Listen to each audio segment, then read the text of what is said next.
Está acontecendo uma coisa no Brasil que é muito positiva e tem a ver inclusive com o Peter Jordan. Colocou o vídeo do Peter Jordan que eu assisti, que é o seguinte, você vai me entender. Tem um vídeo do Peter Jordan que ele vai analisando os youtubers, né? Você viu esse vídeo? Ele fala de mim Vamos reagir a esse vídeo? Eu vi que é aquele que ele faz uma tier list, não é? Vamos reagir a parte... reagiu. Hã? A gente já viu isso. Não, isso aí era de jiu-jitsu, era de que ele brigaria lá. Isso aí é outra coisa. Ele fez uma. Acha aí o vídeo dele, por favor, que ele fala dos youtubers. E ele fala uma coisa sobre mim, que pra mim é o espírito do que a gente entendeu, né? E é uma coisa que tá acontecendo boa na sociedade brasileira, que as pessoas estão começando, né? Começando a dar esse passo. E tomara que deem. Tomara que deem. Tem isso aqui, ó, quer ver? Não é resposta, não. Entra no site. Ele fez uma tier list com alguém dos youtubers. Ali. Tipo, detesto. Volta. Aí, esse. Ó, deu ruim. Direita. Esse aí, ó. Ele falou de mim, se não me engano, perto do minuto 9. Eu acho que é agora, hein? Vai lá. Então vamos. Dá play. Arthur fazem collab. Vou falar o que do Piuí? Piuí só os caras do bem. Arthur Duval, canal Mamãe Falei. Arthur Duval, cara. Arthur Duval. Eu assistiria fácil Arthur Duval. Mas você deu uma risada aí. Que foi essa risada? Porque o Arthur Duval, cara, é um cara tretoso, né? Tretoso? Quando fala Arthur Mamãe Falei, já começa. Porque assim, outra coisa, eu falo pra vocês que eu não conheci o Buzeira, que eu não conheci o Brino. E vou falar pra vocês que eu não manjo essas paradas de política. MBL, essas coisas. Porra, pra mim MBL era um partido. Eu não sabia. Olha ele, só onde que ele sabe. Ele é do MBL. Não, cara, eu não sei o que é MBL. Depois me explicaram que é um movimento. Eu também é um movimento. Movimento pra mim, partido também é um movimento. Mas quando eu rio, porque eu sei que a galera começa a ficar. Quando começa a meter nome de política, olha aí, olha quem que ele tá falando, vamos cancelar. Eu posso fazer. O Arthur Duval é um cara que, bom, eu assisto. As opiniões dele, às vezes eu concordo, às vezes não concordo. No início eu gostava do MBL que ele fazia, o Arthur Duval, esses caras. Quando eles iam nas passeatas, eles ficavam questionando. Dava aquela confusão e tal. Depois eu não gostava mais, não, cara. Aquilo não tinha necessidade mais de fazer aquilo. Aquilo era afrontar quem tava, sei lá, é minha opinião. Acho que Perdeu a mão. Acho que não precisava mais fazer isso, entende? E eu sempre pensei, também facilmente dava pra fazer isso num movimento de direita, né? Eu sou um cara de direita, mas eu tenho certeza que numa passeata de direita, se vier um cara que manja pra caramba de esquerda e começar a confrontar, os caras de direita vão ficar perdidos também. Então, isso não diz nada, cara. É o que eu penso. Pausa aqui. Independente do mérito do que ele tá falando ali, que eu discordo do Peter nessa parte, porque eu acho que sim, se você tem um monte de pessoas na rua que não sabem o que estão fazendo, há de ser denunciado, né? Mas enfim, outra coisa também, eu sempre busquei nas manifestações as lideranças. O líder sindical, o político, o professor, tá? Mas independente do mérito, o Peter falou uma coisa aqui. Eu acho que é Peter que se fala. Peter, né? Peter. O Peter é o seguinte, cara, ele falou uma coisa que eu torço para que os brasileiros cheguem nessa conclusão, que é o seguinte: a gente não pode mais ser um país que vai basear as suas convicções políticas ou os próximos passos das nossas ações políticas em grandes denúncias de vídeos de internet. Já foi essa fase. Vou fazer uma grande denúncia aqui. A denúncia é importante, tem que fazer. Vou fazer um show aqui para mostrar outra coisa, tem que fazer. Só que tem que fazer o outro passo também. Não adianta só eu pegar um vídeo no Instagram e falar: olha como isso aqui é errado. Legal, isso tem que ser feito. E aí? E aí tem que ter o outro passo. O outro passo é, o que você vai construir no lugar? O que você sugere? Como você vai fazer aquilo que você propõe? Isso é fundamental. E eu quero que o Brasil comece a exigir isso dos seus representantes. Eu estava conversando com o Renan agora. Antes do Renan entrar para a gravação, a gente estava conversando sobre isso, porque é o seguinte, olha só. Quando você pega no longo prazo, quando você pega no long run, né, os políticos que mais se destacam, os políticos que são, de fato, os caras que ficam muitos anos direcionando o país para um lado ou para o outro, geralmente são os políticos que têm um aspecto de liderança. Então, por exemplo, você vai pegar, sei lá, vamos pegar o próprio Alckmin. Independentemente do cara ter ou não ganhado a eleição a presidente, que ele nunca ganhou, ele ganhou agora como vice, independentemente dele ter ficado algumas décadas no governo de São Paulo, ele é um dos fundadores do PSDB que pautou o Brasil durante décadas, certo? O que pauta o Brasil é essa habilidade de você ter liderança e conseguir propor algo e levar algo adiante. Quando você pega o próprio Lula, o Lula só ganhou a eleição em 2002, cara.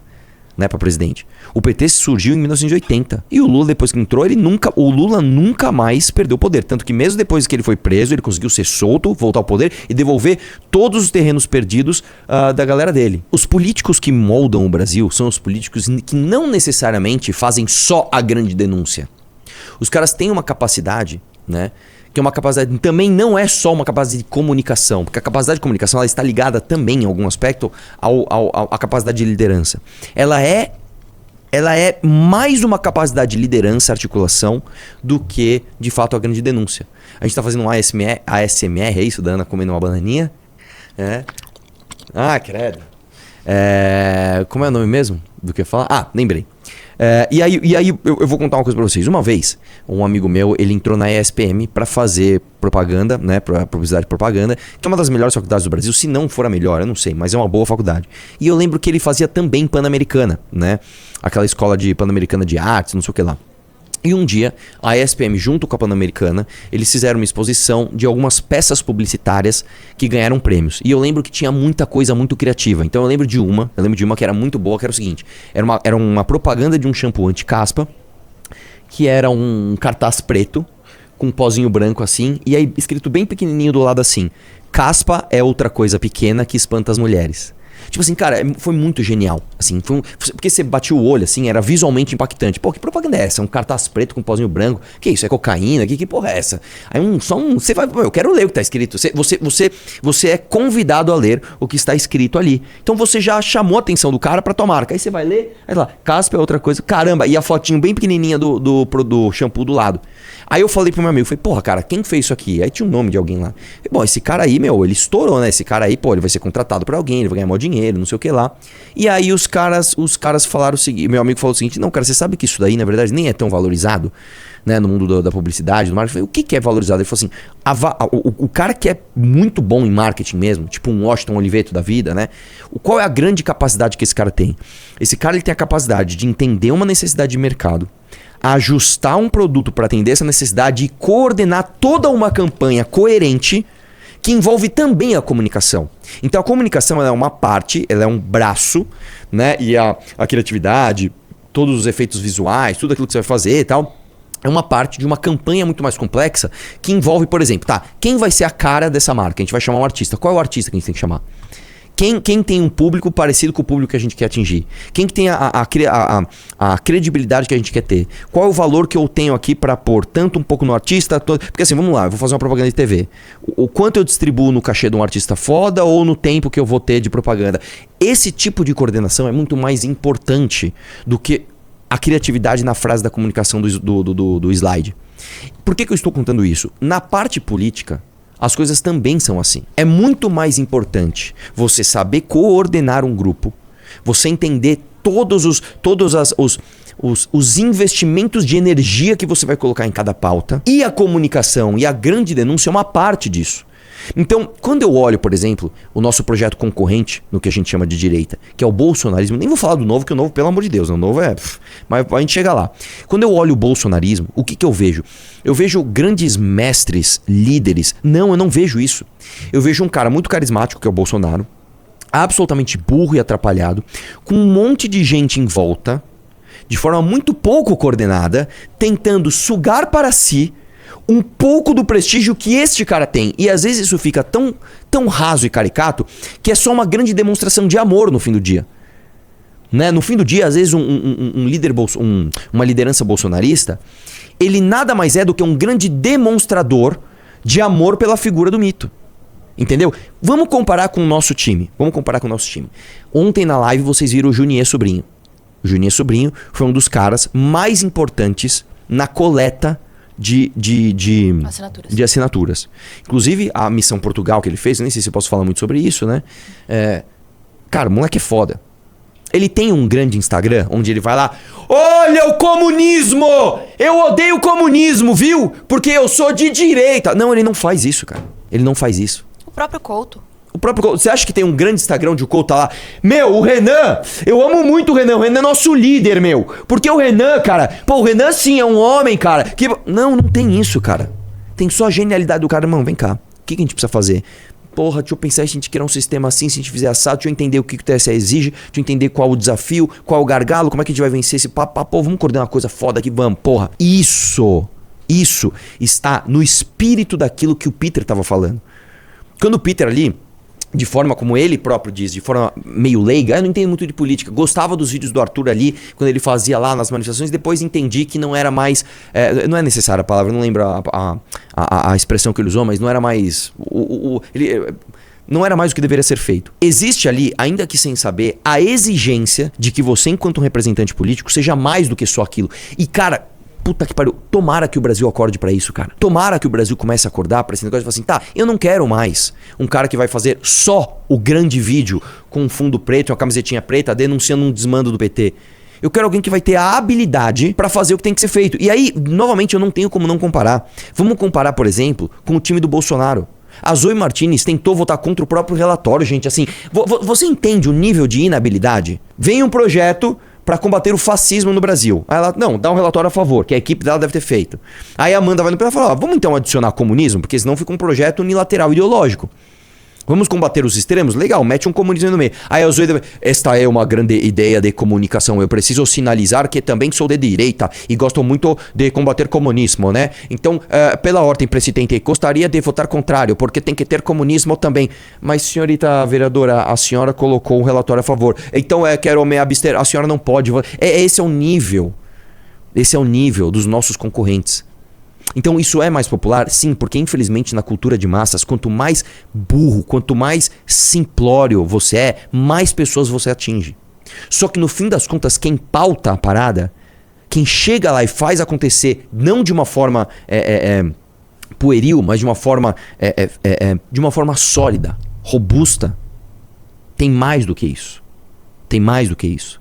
No fim do dia, meu irmão, eu vou te falar uma coisa. Este cara aqui, ó, chamado Valdemar da Costa Neto, ele capitalizou todos os likes, todos os views, todos os seguidores, toda a fama, toda a demonstração pública de virtude desses influenciadores bolsonaristas. Ele falou, senta no colinho do papai, vem cá, você vai fazer o que o papai mandar aqui. Esses caras todos que tem a grande, fazendo analogia lá com o cara da comunicação, é como se o autor daquela propaganda lá do Casper é outra coisa pequena, não sei o que lá, tivesse que sentar no colo de algum grande dono de agência publicitária que fala, legal, tua comunicação, agora você vai comunicar isso aqui que eu tô mandando. É isso. Quando você pega o Jair Renan, meu irmão, tá, e existe um outro aspecto aqui que a gente tem que falar. Porque fazer o que a gente fez exige um aspecto de coragem. Eu não tô nem falando só de coragem física, né? Eu sou muito corajoso, eu vou lá na manifestação e tal, uma porrada e tal. Eu não estou falando desse tipo de coragem. É um tipo de coragem que é o seguinte, cara, eu vou fazer o que eu acredito, independentemente do resultado imediato do que eu vou ter. E então quando a gente decidiu ser dissidente na direita, quando a gente olhou o Bolsonaro e falou assim, o Bolsonaro é uma bosta, ele é um traidor e nós vamos ter que remar contra a maré pra mostrar pro Brasil o que esse cara é, foi um ato de coragem gigantesco, cara. Foi um ato, foi assim, cara, eu vou abrir mão de todas as tentações, todas as delícias de você seguir o caminho fácil. Eu vou abrir mão disso pra fazer algo mais difícil que eu acredito de verdade. Isso foi muito, cara. Eu não sei se vocês conseguem entender a grandeza disso, porque uma coisa é você falar que você abriu mão de uma coisa que na verdade você não tem, né? Tipo, se eu pudesse, eu jamais trilharia o caminho errado. Isso aí é uma coisa. Agora, quando você de fato tem a escolha, quando o caminho errado está na sua frente e você pode tomá-lo, você abrir mão disso é muito difícil, cara. Eu conheço um monte de gente. Pô, Arthur, sou teu apoiador, cara, pô, gosto de você, cara, pô, vocês estão no caminho certo. E eu sei que se esse cara estivesse no meu lugar, ele teria tomado o caminho bolsonarista. Porque a hora que tem ali um rio de likes, fama, dinheiro lá, ó, eu vou falar uma coisa pra vocês, que isso aqui não é ilícito, isso aqui não é por baixo dos panos, isso aqui não é escondido, isso é uma coisa pública. Vocês sabem que o Brasil Paralelo, né, e eu não estou falando que isso é errado, isso é correto, isso é uma prática de mercado correta. O Brasil Paralelo, ele paga comissões para as pessoas que vendem o seu produto. Isso eu não estou fazendo uma denúncia. Não, isso é normal, isso aí todo mundo faz, tá? Eu tenho um produto, tenho uma caneca, você vai vender minha caneca e eu vou pagar uma comissão para você, isso é super normal. Eu fui um dos primeiros, se não o primeiro, grande divulgador do Brasil Paralelo. Estou falando, sei lá, 2016. Eu vou abrir o jogo pra vocês. A primeira campanha que eu fiz para o Brasil Paralelo, tá? Eu ganhei de comissão 30 mil reais. 30 mil reais. Por quê? Porque era um negócio importante, bem feito, que foi aquele... Na verdade, a história é a seguinte, eles iam fazer um congresso. Aí deu algum problema que não dava pra fazer o congresso. Aí eles resolveram fazer umas entrevistas separadas, né? Inclusive, um dos caras que deu a entrevista raiz, né? Que nasceu o Brasil Paralelo, foi um cara chamado Thomas Juliano, que eu tenho a grande satisfação de tê-lo como amigo, como professor. Chegaram no Thomas Juliano e falaram assim, Thomas Juliano, vamos filmar aqui uma parada de você falando da história do Brasil um pouquinho, porque a gente quer fazer um grande congresso pra mostrar que a Dilma não presta, o PT não presta, beleza. Só que aí a hora que eles ligaram a câmera, mano, o Thomas Juliano começou os caras falaram, mano, isso aqui é bom pra caralho, olha o conteúdo que esse cara tá falando, vamos fazer isso com mais pessoas? Aí chamaram outros professores e tal, entrevistaram outras figuras, no caso políticas também, e eles fizeram o que eles chamaram na época de Congresso Brasil Paralelo. Então os caras chegaram, mano, nós somos de direita e tal, queremos fazer vamos divulgar, vamos embora. E nós vamos pagar a comissão, tá bom. Falei, eu quero, vamos fazer. E eu fiz e eu divulguei pra caramba e o negócio era bom de verdade. E eu ganhei uma comissão e na época ali foi 30 mil reais. Eu gostei pra caramba. Pô, ganhei 30 conto pra divulgar um negócio que eu acredito e que tá fazendo bem. Porra, animal, vamos fazer essa roda girar. Vamos pra próxima. Lindo, você não tinha contrato de confidencialidade, não? Não tem. E novamente, eu não estou fazendo uma grande denúncia. Eu acho que isso é uma coisa correta, isso tem de ser feito. Certo? Isso é uma coisa que quando eu vendi curso lá atrás, não esses agora, mas os cursos que eu vendia que eram eu fazendo, eu fazia a mesma coisa. Isso é normal, isso tem que fazer, isso é uma coisa virtuosa, tá? Isso gira mercado, isso é uma atividade econômica muito boa. Por que eu tô falando isso? Eu enxerguei no Brasil Paralelo, na época, uma coisa positiva, uma coisa inteligente, tá? Na época quem me apresentou foi um cara chamado Thiago Mena e o próprio Henrique Viana, que eu achei demais o que os caras fizeram. Os caras realmente chegaram lá, sentaram, explicaram o projeto, falei, porra, que animal, eu vou divulgar. E aí eu lembro até a expressão, o Thiago Mena chegou pra mim e falou assim, tá, agora vamos falar de business, cara. É o seguinte, a gente vai pagar uma comissão. Eu falei, não, nem precisa da comissão. Eu achei que, cara, a comissão ia ser um negocinho. E não, cara, foi um negócio muito... Os caras foram bons, velho. Tem que assumir, os caras foram bons.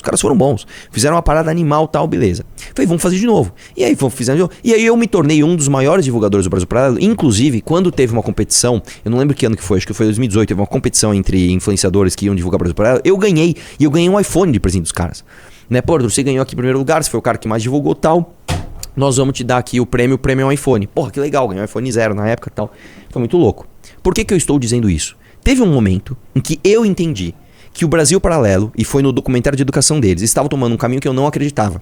Então chegou o Henrique Viana, e o Henrique Viana, cara, ele foi muito honesto comigo. Ele sentou, falou, cara, é o seguinte, Arthur, tem uma empresa, a minha empresa vai fazer um documentário que vai bombar, que é sobre educação, e a gente vai pagar comissão, como a gente sempre paga, tá tudo certo, e eu tinha a chance de ganhar uma excelente comissão. E excelente comissão, eu tô falando assim, excelente mesmo, tô falando assim, sei lá, eu daria pra tirar uns 100 mil reais, talvez, divulgando aquilo direito e tal. Eu falei, legal, deixa eu ver o projeto. E aí eu vi o projeto, cara, e eu olhei e falei, eu não concordo com o projeto. Porque o projeto tinha ali o Olavo de Carvalho, porque o projeto tinha ali o Weintraub, acho que era o Weintraub que era, como ministro da Educação, dando entrevista. Eu falei, cara, desculpa, isso aqui é uma denúncia que tem que ser feita de uma educação esquerdista que é uma bosta, mas vocês estão pegando caras que eu também quero denunciar. Eu quero denunciar o Weintraub, eu não posso divulgar um documentário que ele é o cara. E o Viana falou assim pra mim, olha, Arthur, a gente acredita nisso, cara, a gente quer fazer isso aqui. Pô, legal, então vamos seguir caminhos diferentes. Eu duvido, cara, que uma pessoa que não tenha coragem teria a manha de abrir mão disso. Fala, não, cara, eu entendo. E eu na época, pra você ter uma ideia, como eu sempre tive boa relação com o Brasil Paralelo, na época eu até falei pros caras, ó, é o seguinte, eu vou fazer o seguinte, então eu vou ajudar vocês com o que eu puder. Eu tenho os brutos dos meus vídeos em universidade. Sabe quando eu vou na universidade, eu edito os vídeos lá e faço os meus vídeos em universidade.